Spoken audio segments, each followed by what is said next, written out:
Good morning, students. How are you? I am absolutely fine here and hope to you same at your home. My dear students, it's 12th class chemistry, and nowadays we are talking about the p block elements, and these p block elements are related to group 16, group 17, and group 18. Group 16 has been completed now, and today we will talking about the group 16 elements. Okay, group 16 elements, and these group 16 elements, group 17 elements, and these elements are related to fluorine, chlorine, bromine, iodine, and astatine. Group 17 elements. All these elements are known as halogens.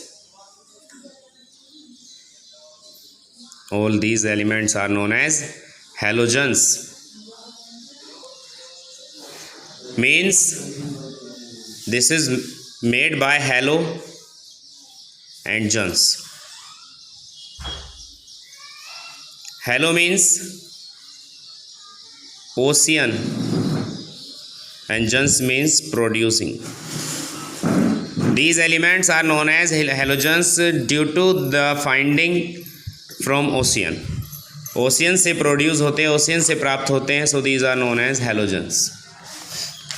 अब इनके बारे में हमें पढ़ना है. पहली चीज़ आप पढ़ चुके हो, हेलोजेंस हम इनको क्यों कह रहे हैं, तो ये आपको पता लग चुका है. अब मैं आपको लेकर के चलता हूँ. सभी हेलोजेंस ये ओशियन में मिलते हैं, सारे के सारे. फ्लोरीन, क्लोरीन, ब्रोमीन, आयोडीन, एस्टेटीन, सभी के सभी. अब सबसे पहला टॉपिक जो हमारा आ जाता है दैट इज ऑक्यूरेंस. ये कहाँ पाए जाते हैं. अब फ्लोरीन की जहाँ तक बात की जाती है तो फ्लोरीन मिल सकता है Na3AlF6 में, यहाँ से भी मिल सकता है, क्रायोलाइट है. और अगर हम आगे देखते हैं तो इसमें ये मिल सकता है Ca3PO4.CaF2. यहाँ से भी फ्लोरीन को प्राप्त किया जा सकता है. ये फ्लोरोएपेटाइट है. अब बात आती है क्लोरीन की. ओशियन से मिलता है, सोडियम क्लोराइड से मिलता है, और भी बहुत सारे सोर्सेज हैं. MgCl2, CaSO4, MgCl2 dot something H2O, Epsom salt से मिलता है. ब्रोमीन भी ओशियन से मिलता है, अपने ब्रोमाइड से मिलता है. ठीक है. आयोडीन है, ओशियन से मिलता है. तो बहुत सारे सोर्सेज हैं इनके ऑक्यूरेंस के. अब हम आगे बढ़ेंगे इनको लेकर के. इनकी सभी की नंबर 2 हम पढ़ने वाले हैं, इनकी फिजिकल स्टेट. तो मैं आपको बता दूं, fluorine, chlorine both are gases. Bromine is a only liquid non metal which is present here. Iodine is a solid element and astatine is also solid element. तो यहाँ पर आप यही मान के चलें, फ्लोरीन, क्लोरीन, ब्रोमीन की ही यहाँ पर केवल बातें होंगी. फ्लोरीन, क्लोरीन, ब्रोमीन और आयोडीन की ही बातें होंगी. Astatine is a radioactive element, तो यहाँ इसकी बातें हम नहीं करेंगे. अब आगे बढ़ते हैं. नेक्स्ट आपको लेकर के चलते हैं इनके इलेक्ट्रॉनिक कॉन्फ़िगरेशन की तरफ. इनका इलेक्ट्रॉनिक कॉन्फ़िगरेशन क्या है. Electronic configuration. अब इलेक्ट्रॉनिक कॉन्फ़िगरेशन इनका क्या हो सकता है, उनके बारे में हम बात करेंगे. तो सबसे पहले तो आपको ये पता होना चाहिए कि इनके आउटर मोस्ट सेल में कितने इलेक्ट्रॉन्स आ सकते हैं, कितना कितना इनका. अगर मान लीजिए आपको किसी एक का नहीं भी पता है तो आप फिर सभी का पता, मतलब अगर किसी एक का पता है तो आप सभी का पता कर सकते हो. Fluorine, chlorine, bromine, iodine and एस्टेटीन. Suppose that fluorine का आपको पता है 9 होता है तो 2 7, आगे सभी को कर दीजिए 2 8 7, आगे कर दीजिए 2 8 18 8 7, आगे बढ़िए 2 8 18 7, आगे कर सकते हैं 2 8 18, 18, 7, और भी आगे जा सकते हैं 2, 8, 18, 32, 18, 7। तो सभी के आउटर मोस्ट सेल में आप देख सकते हैं कितने इलेक्ट्रॉन्स यहाँ पर प्रेजेंट हैं। 7 electrons are present in the outermost shell of halogens. So the generally electronic configuration, जब आप इनका कैलकुलेट करने के लिए जाओगे तो इसको SPDF में लिख लीजिए। आउटर मोस्ट सेल के इलेक्ट्रॉनिक कॉन्फ़िगरेशन को SPDF में लिख लीजिए प्लीज़। तो 7 इलेक्ट्रॉन्स हैं, इनको आप कौन सी सेल है 1, 2, सेकेंड सेल है 2s2, 2p5, थर्ड सेल है 1, 2, 3, थर्ड सेल है 3s2, 3p5, 1, 2, 3, 4, फोर्थ सेल है तो 4s2, 4p5, fifth cell 1, 2, 3, 4, 5, fifth cell है 5s2, 5p5, 1, 2, 3, 4, 5, 6, 6 सेल है लास्ट तो 6s2, 6p5. In all these conditions you can see that the generally electronic configuration of these elements is ns2 and p5. The generally electronic configuration of group 16 element is ns2 and p5. This is the generally electronic configuration of these elements. Electronic configuration आ गया। यहाँ से आप अब next पढ़ सकते हो valency की, जहाँ तक बात की जाती है। तो valency generally these elements show 1 valency because these elements have a tendency to accept 1 electron easily to complete their octet by 8 electrons. आगे बढ़ते हैं नंबर 2, ऑक्सीडेशन स्टेट के बिहाफ पर हम बात करेंगे। ऑक्सीडेशन स्टेट इनकी क्या है, कहाँ से स्टार्ट हो सकती है, किस तरह की इनकी ऑक्सीडेशन स्टेट है, तो उनके बारे में मैं आपको बता देना चाहता हूँ। जनरली सभी इलेक्ट्रॉन्स जो सभी एलिमेंट्स -1 ऑक्सीडेशन स्टेट शो करते हैं, सभी एलिमेंट्स। लेकिन मैं आपको बता दूँ ओनली फ्लोरीन एक ऐसा एलिमेंट है जो केवल -1 ऑक्सीडेशन स्टेट शो करता है। ठीक है, कुछ कंडीशंस में ये -½ भी शो कर देता है। क्या है वो? OF2 और O2F2 में जब आप चेक करोगे तो यहाँ फ्लोरीन की -1 आएगी, जबकि यहाँ आप अगर चेक करोगे तो -½ यहाँ पर आपको मिल जाएगी। चलिए खैर, ये हो गई। और फ्लोरीन के अलावा जितने भी एलिमेंट्स हैं like chlorine, like bromine, like iodine, like एस्टेटीन, all these elements -1 तो सभी करते हैं। फ्लोरीन, क्लोरीन, ब्रोमीन, आयोडीन, एस्टेटीन सभी -1 शो करते हैं, लेकिन इसके साथ साथ ये +1, +3, +4, +5, +6 एंड +7 तक ऑक्सीडेशन स्टेट ये शो करते हैं। रीज़न क्या है? Due to the vacant d orbital, इनके पास में वैकेंट डी ऑर्बिटल होता है, जिस वजह से ये +1, +3, +5, 4, +5, +6, +7 तक ऑक्सीडेशन स्टेट शो करते हैं। जबकि अगर फ्लोरीन की बात करते हैं तो फ्लोरीन के पास में वैकेंट डी ऑर्बिटल तो बहुत दूर की बात, उस पर टोटल ही डी ऑर्बिटल है ही नहीं, उसके पास डी ऑर्बिटल है ही नहीं, डी ऑर्बिटल ही नहीं है इसके पास। फ्लोरीन का आप देख लें, चेक कर लें, ऊपर देखें आप, ये रहा 2s2, 2p6 है, कहीं डी ऑर्बिटल नहीं है। इसमें 1, 2, 3 थर्ड सेल पर डी ऑर्बिटल होता है तो है, 1, 2, 3, 4 डी ऑर्बिटल सब पे फिर तो है ही। तो ऑक्सीडेशन स्टेट का आप बिल्कुल अच्छे से ध्यान रखेंगे, ऑक्सीडेशन स्टेट।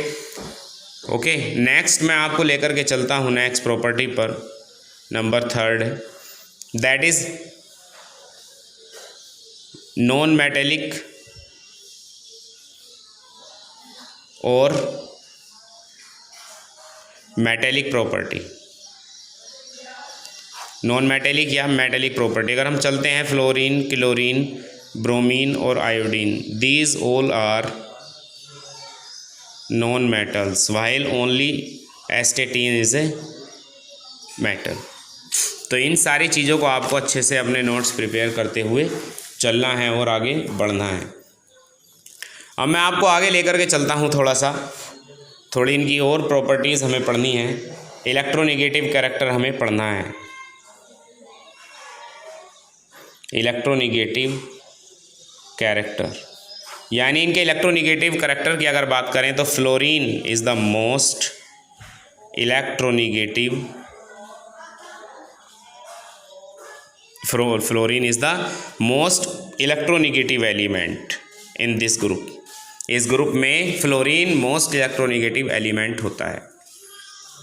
ठीक है, फ्लोरीन की इलेक्ट्रोनेगेटिविटी वैसे भी सारे एलिमेंट्स में सबसे ज़्यादा है। The most electronegative element is fluorine. Fluorine की इलेक्ट्रोनेगेटिविटी वैसे भी सबसे ज़्यादा है। ठीक है, अब मैं आपको लेकर के चलता हूँ और आगे आपको लेकर के चलना चाहता हूँ, that is bond dissociation enthalpy.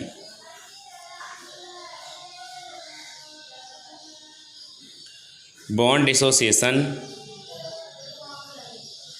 Enthalpy. आपके पास में फ्लोरीन है, क्लोरीन है, ब्रोमीन है और आयोडीन है। तो यहाँ बॉन्ड डिसोसिएशन एंथैल्पी किसकी सबसे ज़्यादा होनी चाहिए? ऑफ कोर्स फ्लोरीन की सबसे ज़्यादा होनी चाहिए। रीज़न, क्योंकि फ्लोरीन के बीच का जो बॉन्ड लेंथ है वो बहुत ही लेस है as compare to all these, because of their atomic size is large. इनके एटम का जो साइज़ है वो बड़ा है, बट इसके जो एटम का साइज़ है वो छोटा है, स्मॉल है। ठीक है, ये भी आपको ध्यान रखना है। बात करते हैं इनकी कलर की अगर हम, तो कलर में फ्लोरीन है, क्लोरीन है, ब्रोमीन है और हमारे पास आयोडीन है। तो फ्लोरीन के पास में पेल येलो कलर होता है, हल्का पीला, और इसके पास में होता है ग्रीनिश येलो। जबकि अगर हम ब्रोमीन के पास जाते हैं तो ब्रोमीन के पास में होता है रेड ऑरेंज और आयोडीन के पास होता है वायलेट। तो कलर भी आपको इनके ध्यान में रखने हैं। इनकी सारी की सारी चीज़ें जो भी हैं उनको आपको अच्छे से रेडी रखना है। बात करते हैं इनके मेल्टिंग पॉइंट और बॉइलिंग पॉइंट की। तो मेल्टिंग और बॉइलिंग पॉइंट इनका क्या है? तो मेल्टिंग और बॉइलिंग पॉइंट जो है इनका लगातार इंक्रीज़ होता है when going from top to bottom. जब ऊपर से नीचे जाते हैं तो इन सभी का जो मेल्टिंग और बॉइलिंग पॉइंट है वो सबसे बढ़ता चला जाता है। यानी अगर यहाँ बात की जाए आयोडीन पर, तो आयोडीन का जो मेल्टिंग और बॉइलिंग पॉइंट है वो सबसे ज़्यादा है ऑल दीज एलिमेंट्स में। अब हम आगे बढ़ते हैं, इनकी केमिकल प्रॉपर्टीज़ हम थोड़ी सी पढ़ लेते हैं। केमिकल प्रॉपर्टीज़, और उनमें सबसे पहला है रिएक्शन ऑफ हैलोजेंस। ठीक है, reaction of halogens with hydrogen के साथ में हैलोजेंस की रिएक्शन। तो अब हम चलते हैं reaction of halogens with hydrogen. तो जब हैलोजेंस रिएक्शन करते हैं, सपोज दैट हाइड्रोजन से रिएक्शन कर रहा है कोई भी हैलोजन, तो वो ये बनाएगा। ठीक है, कोई भी हाइड्रोजन से रिएक्शन करता है तो वो ये बनाएगा, यानी ये एसिड्स बनाते हैं, यानी ये हाइड्राइड जो है इनके सबके एसिड में कन्वर्ट हो जाते हैं।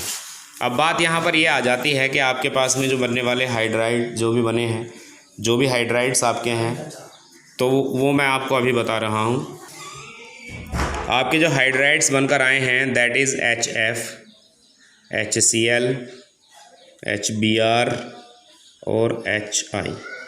ये सब के सब हाइड्राइड्स यहाँ इनके बनकर आए हैं। इनकी हमें प्रॉपर्टीज़ सारी पढ़नी है, किन किन की प्रॉपर्टीज़ क्या क्या हो सकती है। तो सबसे पहली प्रॉपर्टी मैं आपको लेकर के चलता हूँ बॉइलिंग पॉइंट की तरफ। ठीक है, what should be the boiling point of the hydrides of halogens. Halogens के हाइड्राइड्स का बॉइलिंग पॉइंट क्या होना चाहिए? तो देखिए, सबसे ज़्यादा जो यहाँ पर बॉइलिंग पॉइंट का जो इंक्रीजिंग ऑर्डर होगा वो डेफिनेटली HF और HCl, HBr और HI। This is the increasing order of boiling point. कैसे? HF का क्यों सबसे ज़्यादा होगा? Because of intermolecular hydrogen bonding is present here. क्योंकि इंटरमोलिकुलर हाइड्रोजन बॉन्डिंग यहाँ पर प्रेजेंट होती है। इंटरमोलिकुलर हाइड्रोजन बॉन्डिंग आप इसमें देख सकते हैं। इंटरमोलिकुलर हाइड्रोजन बॉन्डिंग क्यों? Due to the very high electronegativity of fluorine, it is easily joint with hydrogen and bond formed intermolecular hydrogen bonding. तो बॉइलिंग पॉइंट का ऑर्डर तो आपका ये हो गया। अब मैं आपको लेकर के चलता हूँ नेक्स्ट पर एसिडिक कैरेक्टर। कैरेक्टर, तो एसिडिक कैरेक्टर पर आप ध्यान देंगे। एसिडिक कैरेक्टर क्या होना चाहिए सबसे? तो HF के बाद HBr के बाद HCl के बाद HF आ गया, HCl, HBr और HI। यहाँ पर जो एसिडिक करेक्टर है वो HI का सबसे ज़्यादा होगा, more acidic. This is more acidic in nature. वजह क्या है HI की, जो मतलब एसिडिक नेचर है वो क्यों है? क्योंकि due to the large size of iodine atom, iodine atom का साइज़ बड़ा होने की वजह से हाइड्रोजन के साथ ये जुड़ा ज़रूर है, लेकिन यहाँ से एक इलेक्ट्रॉन को रिमूव कर पाना इनके लिए ईजी होगा as compare to all these. और जो इलेक्ट्रॉन्स को ईजिली डिस्प्लेस कर देते हैं वही अच्छे एसिडिक होते हैं नेचर में। तो HI यहाँ पर ज़्यादा एसिडिक है। नंबर 3 पर हम बात करते हैं थर्मल